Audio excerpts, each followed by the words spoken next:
living on a hormonal roller coaster is no fun at all. So, what are the essential things that you can do every day to help balance your hormones out?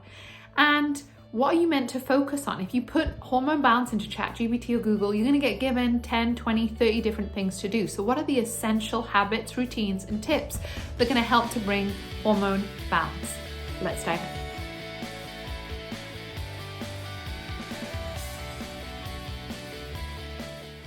So when it comes to hormone balance, it's not about one special thing that you do, it's about how you live.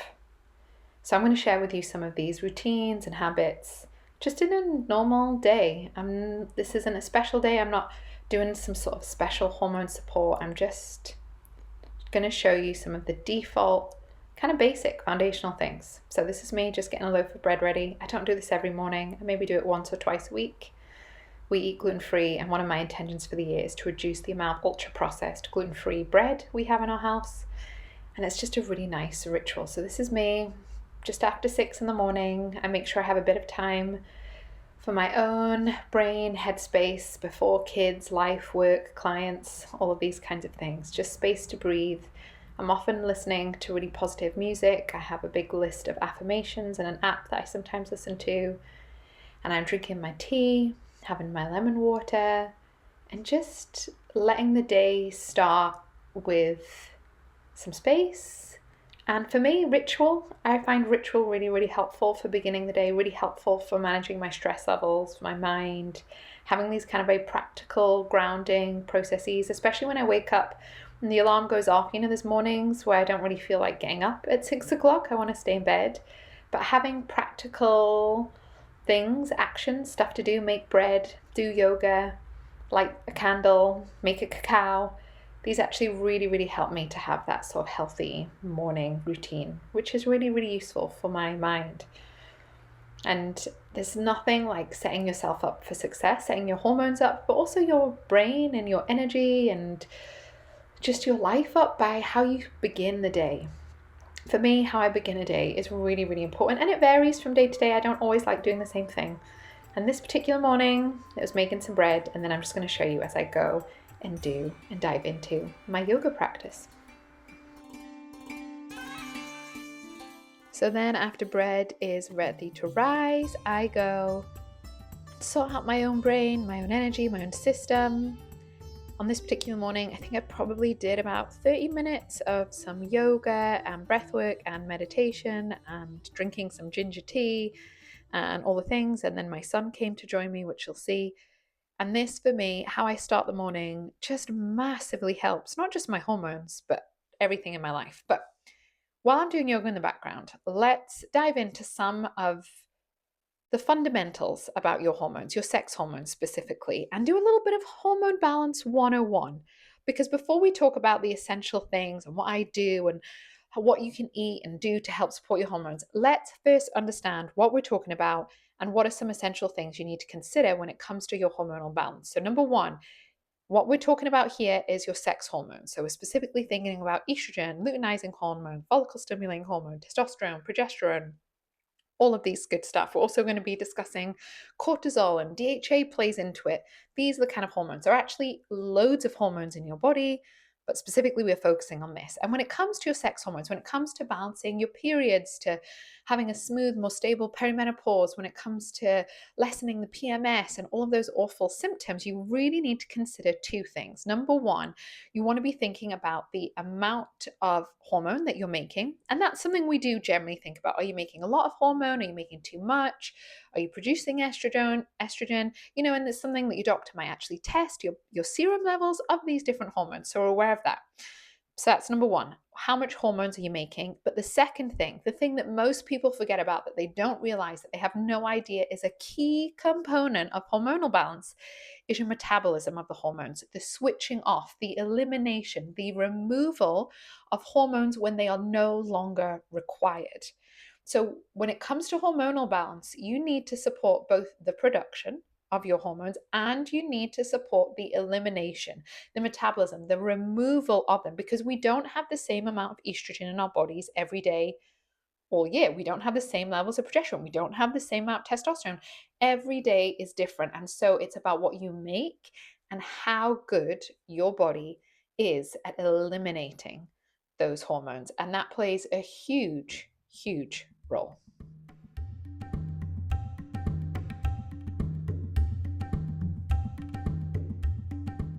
So then, if we take a step back, and we need to support these two areas if we're wanting to create more balance, more stability, more resiliency, more ease in our hormones, then we need to look at what are the organs, what are the systems in the body that do this. So when it comes to hormone production, we're looking at obviously the ovaries, we're looking at the womb in general, the structural support, your ovarian health, all of these kinds of things. But we're also looking at the brain signaling to the hormones to produce, signaling the timings, the regularity. So when we come to hormone production, if we're thinking really simply and basically, we're wanting to support the ovaries, the womb, and we're wanting to support the brain. Now, what do those things have in common? They are incredibly rich in your mitochondria, especially your ovaries. So we're really looking at supporting your mitochondrial health. Now I'm just putting things really simply. There's a lot of complexity to it, but it can be really helpful just to think, what do we mean by hormone balance? What are the specific organs and the specific systems? So we really want to support your brain, we want to support your ovaries, we want to really make sure that your mitochondrial function has got all the resources and abundant nutrients that it needs. Then in terms of detoxification or elimination or removal of hormones, we're looking at things like your liver. We're looking at, in part, a little bit your kidneys, but mainly your liver and your gut in terms of helping you to eliminate and get feces ready as a key part of detoxification. So when it comes to hormone balance, these are the key areas, if we're going to speak simplistically, about what it is that we need to support in terms of what are the things to focus on, what are the essential daily habits need to be things that support the brain, the ovaries, the liver, and the gut.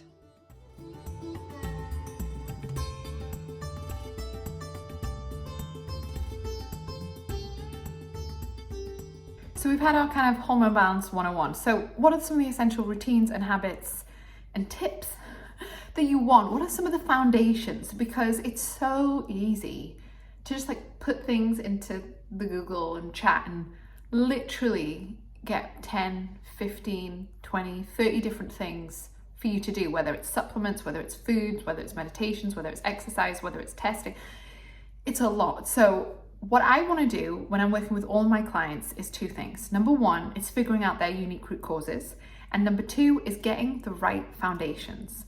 You've got to get the foundations right. And before you get really nuanced with herbs or supplements or tinctures or even kind of like medications, get some of these foundations right. So that's what I'm talking about today. And I'm going to walk you through in this video just some of what I eat in a day, some of the basic things, what are some of the key foundations that I have each and every day to help balance my hormones. And there is extra stuff that I do, there is nuanced actions that I take based on my hormones, my genetics, my profile, my unique root causes, but each day I'm focused on these three foundations, and they're really, really important to get done. So you can see I've already started my day with that yoga, the mindfulness, the meditation, so important. Now, there's foods and things that I'm going to go on and talk about, but one of the key foundations is making sure you're not constantly living in this chronic, unending stress cycle of to-do lists, productivity, getting stuff done, go, stress, tasks, lists. You need moments of calm. You need moments where you are regulating your nervous system. Because remember, I just told you that the brain to ovary, brain to womb connection is really important. But if your brain thinks there's constant threat and constantly needs to navigate stress chronically, that is the priority. The brain to ovary connection is not a priority at all. Your body will always prioritize your survival. And this stress, this chronic cortisol, whether it's real stress or perceived stress, which is really important to remember, the brain gets stressed on real things, real situations. Someone screaming in your face, stressful, rightly so. Your child running across the street when a car's coming, incredibly stressful. Your brain kicks in, rightly so. But even if I were to sit here and think about something awful happening to one of my kids, and if I really delved into just the thought of an accident happening to them in 5 minutes, I would be crying, I would be stressed, I would have that biochemical response of not feeling safe, of feeling threatened. So remember that stress in the brain is both real and perceived. And if you're just constantly on this chronic go, productivity, getting stuff done, creating lists, ticking off lists, making food, sorting out stuff for other people, WhatsApping, pings on your phone, going on apps, ping, sort, email, task, kids, whoa. That unconsciously, you might not even realize it. You probably don't even feel stress. Let's be honest. Most of the clients I'm talking with, their bodies, their symptoms are all saying that they're stressed. When I say this to them, they're like, no, I feel fine. I'm not chronically stressed. But I'm like, yeah, but your body is. So in order to balance your hormones, we want this brain to ovary, this brain to womb connection to be clear. We don't want your brain to be distracted with a whole bunch of other things. So in the day, you want to prioritize moments of calm, mindfulness, meditation, whatever works for you. Again, you're not a monk, you're not a nun, you don't need to be perfectly peaceful constantly, but you need moments in the day. That's what I talk to my clients about all the time. Where in moments in the day, and in the morning for me, I think is one of the most important ones to prioritize because it sets the tone, it sets the cortisol rhythm, the insulin management off for the day. If you just wake up, go, drink coffee, fight fires, write to-do lists, get stuff done, go, whether it's work, whether it's kids, whether it's family, whether it's caregiving, whatever it is, and you don't set the tone for your day, you don't regulate your nervous system, you don't sit mindfully and remind and put data input into your brain that you are safe, that in this moment all is well, you're probably going to set yourself up for this kind of chronically stressed day. And that is then going to impact what? How your brain communicates to your ovaries. It's going to prioritize your survival rather than your fertility. Your body would rather want you alive and not very fertile than both. And again, I'm putting things really simplistically. Everybody is really different here, but it can just be really helpful to think about it in that way. So one of the things, the essential things to balance your hormones is introducing something, some practice, some routine that helps to regulate your nervous system, that puts data input into your brain that you are safe. Now, things that we know from research that help to do this are things like breath work, meditation, yoga, things like Tai Chi. But it can really be anything that you have that intention with. It might be something more faith-based. It might be reading scripture. It might be praying. It's something that calms down. I often tell my clients to breathe, and I'll get them to get one of these great apps and do a meditation and just start the day with some simple breath work and meditation, even just for 5 minutes, can make the world of difference, especially not just actually for hormone balance, for all the aspects of health. Because remember, your brain is the control room in charge of everything. It's got skin, mood, neurotransmitters, all the things. So if you can be really intentional about what is the data input, what is the signals going to the brain, what is the brain thinking is happening, and being really mindful and strategic and helping the brain have moments of calm, helping the brain know that it's safe and that there's moments in the day where things are well, that things are calm, where you can be present, makes a world of difference. So supporting my hormones on this particular day meant having a protein-rich breakfast. My usual, one of my go-tos at the moment, I was eating at a coffee shop. I got up early, working at a coffee shop, so I had some Greek yogurt, granola, added some extra whey protein powder, and also a good 2 tablespoons of linseeds/flax seeds to really help get that added fiber, protein, carbs, all the things in there. And I also had a matcha latte, which is really nice for some of the antioxidants. I was working all morning at the coffee shop for multiple hours on various things. I was going through, this is a genetic test for a client, which is fun. I knew I was going to the gym, so I had a cold brew coffee, and then I went and did a really good workout at the gym, came back, was super hungry, so here's the bread I made earlier. I am trying to wrestle that out of the tin, gonna have a slice of it whilst I then focus on making a really protein-rich lunch with also lots of nice veggies. So by this point, after a workout, I'd done a lot of sprints and then some leg and strength work in about 50 minutes, and I'd been working really early from about 7:30 in the morning for multiple hours at the coffee shop doing client stuff. I'm really hungry by now, so this is me having a little bit of a snack. And then I don't to be honest, know what I'm making with this lunch. I know I've managed to find some chicken mince in the freezer, which to be honest is not something I ever cook with. I'm also due to go shopping, and my veg box, which I get delivered every week, is due on this day and hasn't arrived. So I'm making the most of all my frozen vegetables and whatever kind of scraps of veg I have left. I recently bulk made some bone broth. I try to do that once a month. So as you can see, I'm sort of trying to figure out what to put in it, and I'm sort of deciding on a slightly Asian inspired kind of ramen bowl thing, but I'm really hungry, so I'm having some jam and bread. While I actually make the rest of the dinner. Put a little bit of cheese on it because I'm mindful of like getting some protein and carbs in. And then I put everything on the hob. I use cast iron pans so that I'm not getting loads of those endocrine and hormone disrupting chemicals, which is a whole other video. And I don't even talk about that, but what you cook with, what you clean with, what you put on your skin can have a massive impact on your hormones and hormonal health. So using those old beaten up non-stick frying pans that are all scratched and scraped is a no-go in my house. Cast iron, there's a little bit more faff to maintain, but they will last you for life and you don't get any of that toxic endocrine disrupting stuff. So I am cooking the chicken mince. I've got onion, I've got some garlic, I've got leeks, I've added some broccoli, a couple of other vegetables in there, and then used tamari sauce, rice vinegar, and lots of other good stuff. Then I'm going to do some work.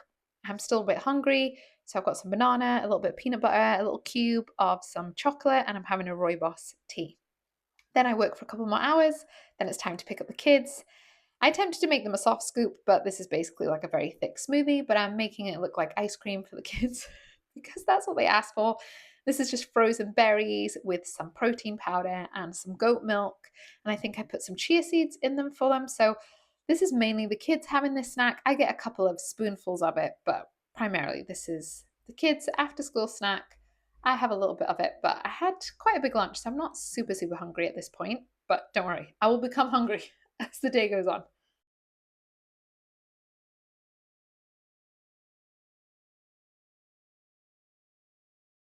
So this is a little bit of my afternoon snack with the kids, but I'm mainly just cleaning up the leftovers as mums do.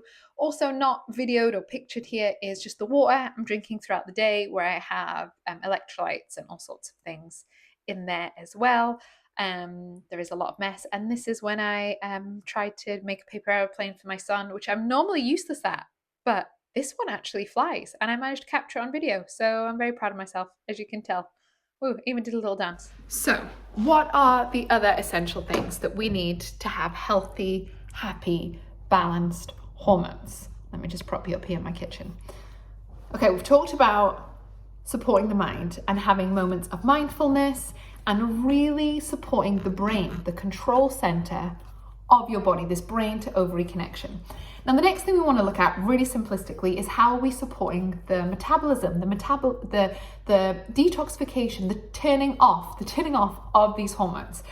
And that's where we really focus in on the gut, and we focus in on the liver, and a little bit of brain support as well. So some of the other essential things that you'll kind of seen throughout my day, but I just want to pull them out and make them really obvious to you, is making sure I prioritize protein. And I'm not going to talk loads about that because I have spoken about that in a previous one. Making sure I prioritize protein, and also making sure I prioritize fiber. So protein is really helpful in terms of regulating your insulin management, which has a direct impact on some of your sex hormones. Also making sure you're eating enough healthy protein in the day, as well as healthy fats and as well as healthy carbs. But I'm focusing on protein here because most people I've worked with over the last 10 years, that's the macronutrient that they're not getting enough of. Most people don't struggle with getting enough carbs. Most people don't struggle even with healthy fats necessarily, because everybody likes almond butter, right? That's avocado, guacamole. It's not hard to get in, but maybe things like meat and fish or tofu, those kind of things aren't quite as appealing, are they? So making sure you're getting enough protein in, really helpful, because it supports the brain. It helps the brain feel safer because your insulin and blood glucose isn't going up and down. So it creates more safety in the brain, like we've already talked about. It's another way to signal safety, which is great because then it can prioritize this kind of ovary brain connection. So really helpful for that. Also really helpful for the liver to support really healthy detoxification. We need an array of amino acids, things like glycine, and we need all these other ones that have completely gone out of my head. But we need protein to be broken down into various amino acids to go and support the different processes and different detoxification pathways through the liver. Detoxification is various different pathways, and especially when it comes to hormonal health, you're really looking to support pathways like sulfation, glucuronidation, methylation. All of these kinds of things are really, really important. So protein. The next thing that you'll see I prioritize in a day is fiber, and specifically with fiber when it comes to hormones, we're not just thinking whole grains. I'm talking fiber, specifically seeds, fruit, and veg. Fiber is really important for helping with regular bowel movements, for helping support your gut microbiome, which is a really important part of that kind of final elimination step. You have 3 kind of steps of detoxification: phase 1, phase 2, and phase 3, and you're like pooping out stuff basically is the final part of that, where your body has taken these toxins, it's transformed them into different things, it's conjugated them with certain substances, and then you're eliminating them out of your body. So fiber can be really helpful with bowel movements, and really helpful as well at feeding the right good bacteria in your gut. Also, a lot of foods that have fiber, things like linseeds, pumpkin seeds, brassicas, broccoli, cauliflower, cabbage, berries, are also really rich in polyphenols, antioxidants, and other micronutrients that can be really helpful for detoxification. So when it comes to hormone health, I especially love seeds and brassica vegetables, so broccoli, cauliflower. You can see in my lunch, I think there was some onion in there and there was some broccoli in there. Green leafy vegetables, really, really great for helping with your estrogen metabolism, which is something a lot of people struggle with, especially when there's heavy periods, painful periods, these kinds of things. So we've got protein, we've got fiber. Those are some of my day-to-day kind of non-negotiables. And you know, I've been now a nutritionist and coach for many, many years, so it's very default. But if you're looking at creating hormone balancing habits, these are the things in terms of the foods that you want to be eating. You want to be making sure you're having rich in every single meal and every day. And I really find specifically just adding in and ramping up the seeds, your linseeds, linseeds or flax seeds, pumpkin seeds, sunflower seeds, chia seeds, making sure you're getting a good 2 tablespoons of those most days, every day, and making sure each meal that you're having contains really healthy whole food sources of protein, not like ultra processed protein. Again, those 2 things, and if you add that to then this kind of mindfulness, mindset, psychological brain support work, those would be the kind of 3 essentials, the 3 foundations upon which your hormones can find a really nice, healthy balance. So dinner on this particular day was going to be chicken fajitas, which we don't do all that often because I find it a bit of a faff. But I decided I want to get some chickpeas, try some like dried crispy chickpeas with this. So I cooked some in the Instant Pot. I'm going to try and crisp them up to get a bit of added fiber. Legumes are great for fiber and great for supporting your hormones if your gut can tolerate them. And then we went on and had our chicken fajitas, which was, we're getting the protein from a decent amount of chicken in there, and the veggies. We've got some rice and quinoa mixed together, guacamole, some cheese, some gluten-free wraps. That evening, I was having a bit of a mini at-home date night with my husband. So we had some biltong, a bit of dark chocolate, and some kombucha. I also had some of those dried chickpeas I made as a little snack thing that I didn't quite video, but that was the end of the day. So those are some of the essential routines and habits that I have on a daily or regular basis to really help support my hormones. I'm sorry to say there's not like one magic fix that if you just do this one thing or eat this one food, then all your hormonal issues, all your menopause issues will be sorted. It's really about stacking up different habits, and again, based on your unique body and your unique root cause. Are you making too much? Or maybe you're not, you're just struggling to clear and eliminate, or maybe it's both. You need to get clarity. You need to understand your unique root cause. That's what I do with clients. So if it feels right, you can come and work with me and I can help you with that. But whoever you work with, whatever you do, if you want to have more stable, resilient, balanced hormones, apply some of these essential foundations and then get really clear on what your unique root cause is. are. And if you have had things that have worked for you and your hormones have really helped, then please let me know in the comments. I know some people are like, evening primrose oil is a game changer, this was a game changer, this food was a game changer. Again, because all of our bodies are really different. So I would love to hear from you. And if there's any other specific topics around hormones, balancing hormones that you would love to see covered in this channel, then let me know. Otherwise, thank you for joining me and I will see you next week.